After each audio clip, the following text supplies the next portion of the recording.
Hello and welcome to Iceland. My name is Gylfi and I will be your guide today while we explore what might be the most underrated region in my country when it comes to tourist attractions. And not only will we be exploring the largest town, we will cover the complete municipality and its spectacular nature wherever we look. So welcome to Borgarnes in West Iceland.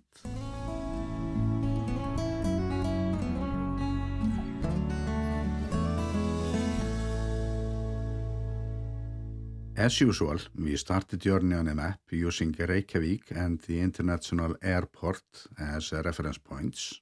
And it takes us less than an hour to travel to Borgarnes from the city. The fastest route is through the subsea tunnels or highway number 1. But the longer route, the reason for the tunnels, is the deep fjord Hvalfjörður.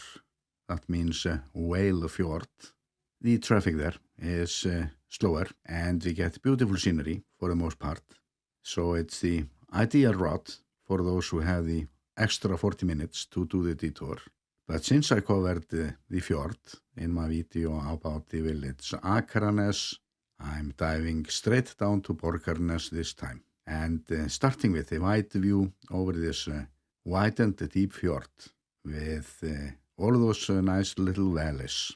And during the video, I will be using footage from all seasons to give you an even better idea about the region. And I will be covering a lot of ground. Everything from glaciers to volcanoes. And we start by this bridge from 1981 for a reason, because after the settlement here began to grow, the village soon became a transportation center, despite the fact that harbor facilities were very poor until the 1930s. And somehow the fishing industry never gained any foothold around here. And back in those days, the roads could hardly be called roads. So ships would sail from Reykjavik to Borgarnes, and the town became a sort of transportation hub. And when the bridge was built over the fjord by the town, it sealed its fate as this ideal hub that connects West Iceland, North Iceland, and many of the tourist attractions in the region. And what we have now is this extremely well-connected town, which still has this role towards travelers that has not changed so much since the town's foundation. So Borgarnes is today more or less this service community for farmers, but also growing as a tourist destination.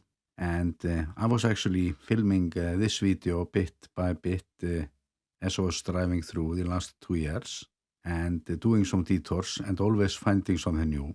But before I do the main roads and the side roads with you, I'm going to look into the history. And the tourism in the town can best be described as history related. And that adventure started with the opening of a history center in 2006, which was very appropriate. And the town's name, Borgarnes, draws its name from the farmhouse Borg á Mýrum, the home of the first generation Icelander Egill Skallagrímsson.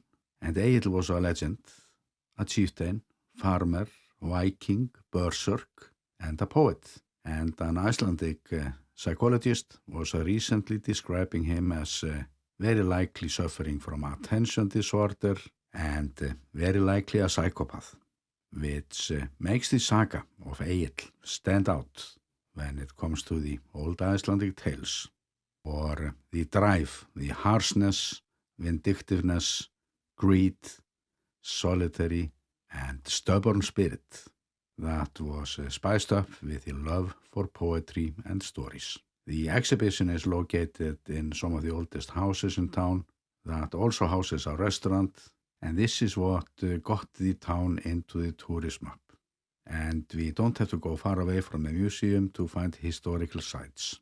Like this island where we find the local harbor, it is called Brákarey, and it draws its name from a Celtic maid that fostered Egill during his childhood, and her name was Þorgerður Brák. She was kidnapped by Vikings and never allowed to return home, but clearly cared about Egil. And when Skallagrímur, his father, attacks Egil in a fit of rage, she reacts and it costs her her life. Skallagrímur chased her, and as she tries to swim away, he throws rocks at her, and she was never seen again. And this island that is now connected to the mainland with a bridge was named after her. But Egil, he would later show how much Þorgerður meant to him by naming his daughter after her. And in the heart of Borgarnes we find a small public park which plays an important role in Egil's saga as the burial mound of his father, Skallagrímur Kveld-Úlfsson. So this is the home of one of the most brutal Icelandic tales, and therefore a good place for those who are interested in the history of Iceland. And as for more mainstream tourist activities, a new town center has gradually been forming by the bridge, so it's actually well worth it to go shopping there. But as for myself and my simple taste, what I like the most is the 24/7 store by the bridge, since places like that are hard to find outside the capital. And I'm the kind of person that needs such services from time to time. It can be during summer solstice drive around or when I'm doing northern light photography. So I love to have places like this near me, or towns with full service. That is what Borgarnes is. And as for those who live there, it's a town with preschools, a primary school, middle school, music school, and of course a library and a local museum. There is of course an excellent swimming pool there, a sports center and a soccer field, and overall the town provides all of the necessary facilities and services that a modern day town must have. And this is also one of the most peculiar places in Iceland when it comes to design. These streets were somehow designed around the landscape, which gives the town this unique character that we don't see come from architects today. So I like driving around there, and they have not been in a hurry when it comes to tourism, so it's not a tourist crowded place, and it's still just a typical Icelandic town. And this is also a very photogenic town, like its surroundings. So let's see what tourists can do around here. And one of the challenges we face when it comes to tourism in Iceland is the fact that some parts of our country gets more attention than they handle, while other regions are somehow left out, forgotten. We went for the easy sales first and came up with marketing concepts as the Golden Circle or the Ring Road, which is not a good concept like I talk about in a video I'm linking to. And when good tourist spots are overcrowded, they drop in value, and overall tourists don't like to be in a crowd when they try to absorb our nature. But there is plenty of room for them all, and there is so much else to Iceland than just the Golden Circle, because we have so many golden circles. And when it comes to circles, it is where this region gets to shine, due to the many routes it offers.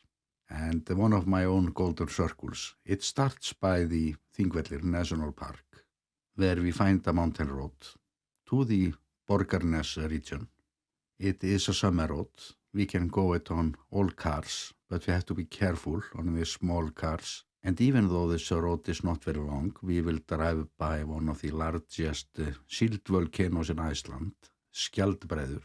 It's a formation that is very symbolic for the volcanism in Iceland, especially for the Reykjanes Peninsula that has over 20 such structures. And this road runs also by the glacier Ok, which has gained some international attention for being the glacier that is gone now, although it is still there, the last time I looked, but shrinking.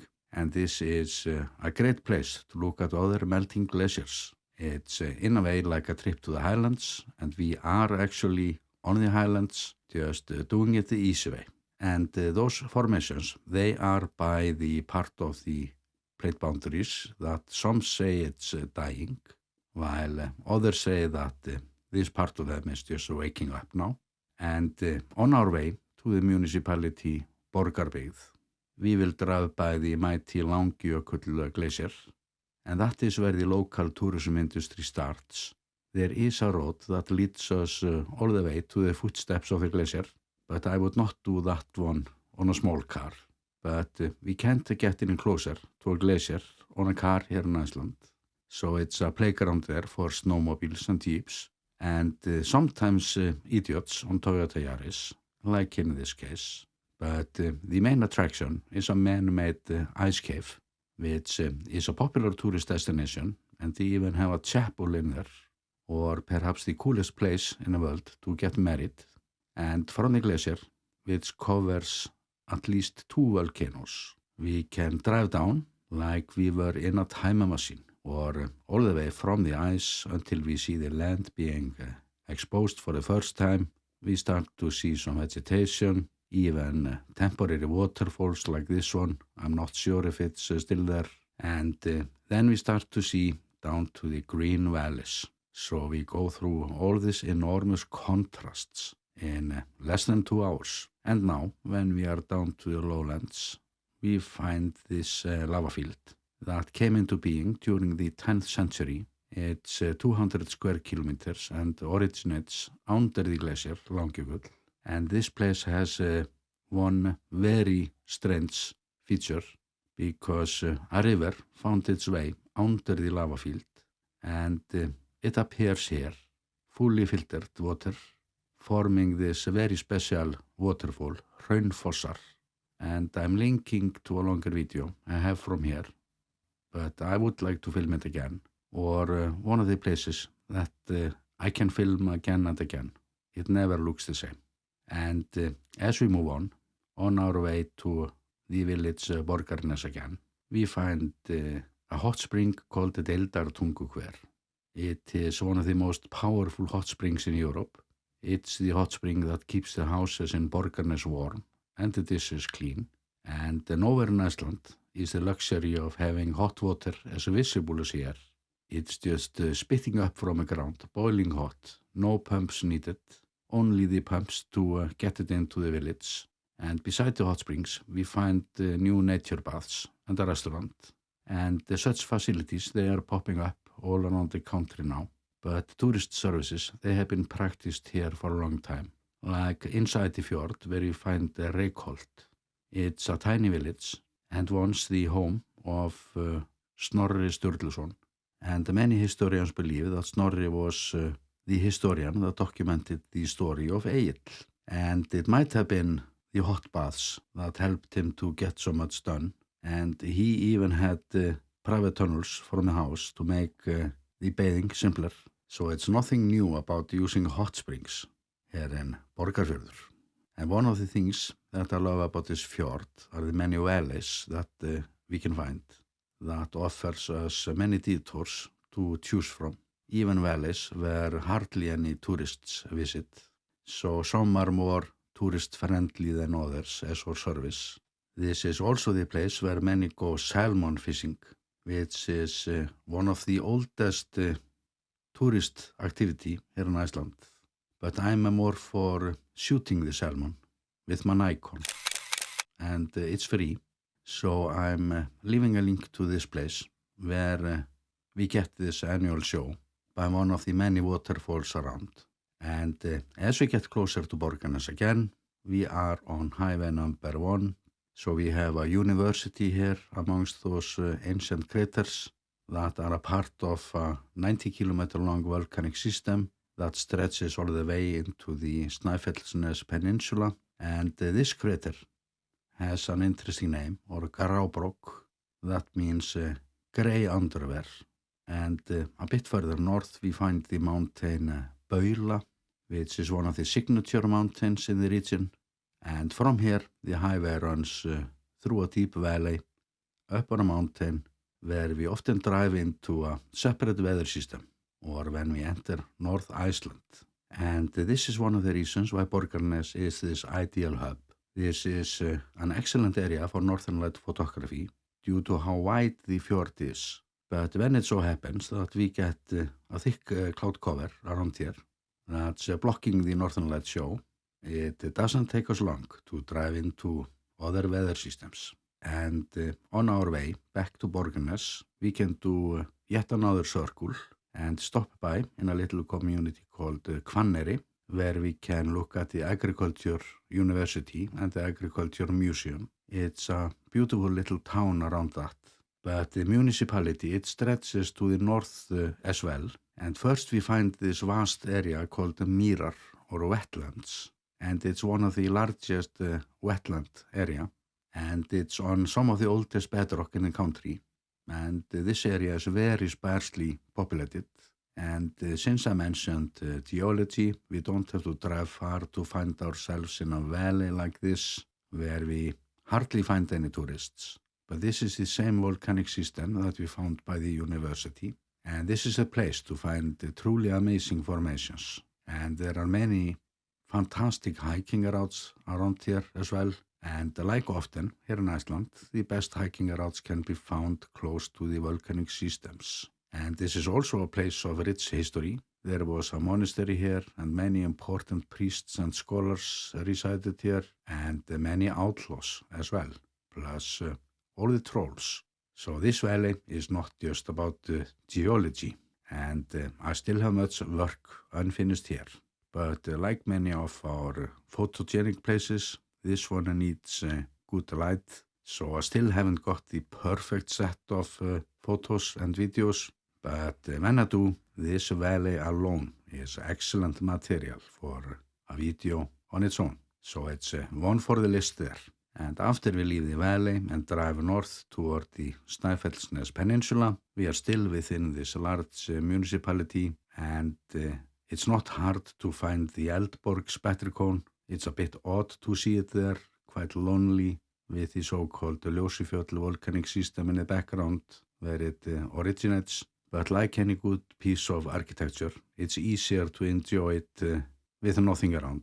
So that is what I like about this crater. And the hiking route up there is around 2.5 kilometers. It's 60 meters tall and a part of a short volcanic rift from an eruption that took place 5,000–6,000 years ago. But we have reached the boundaries of the municipality now, and to drive back takes us less than an hour, and 2 days road is close to 3 hours drive, depending on what roads we use and how close to the glacier we go. But with a camera, exploring every tourist attraction and going after footage and maybe doing some hiking as well, I would say several days. And what the town itself does best is to be this extremely well located hub with a strong service level, connecting all those tourist attractions, some famous, others not fully discovered, and it's not crowded with tourists. And my point with this series is to say that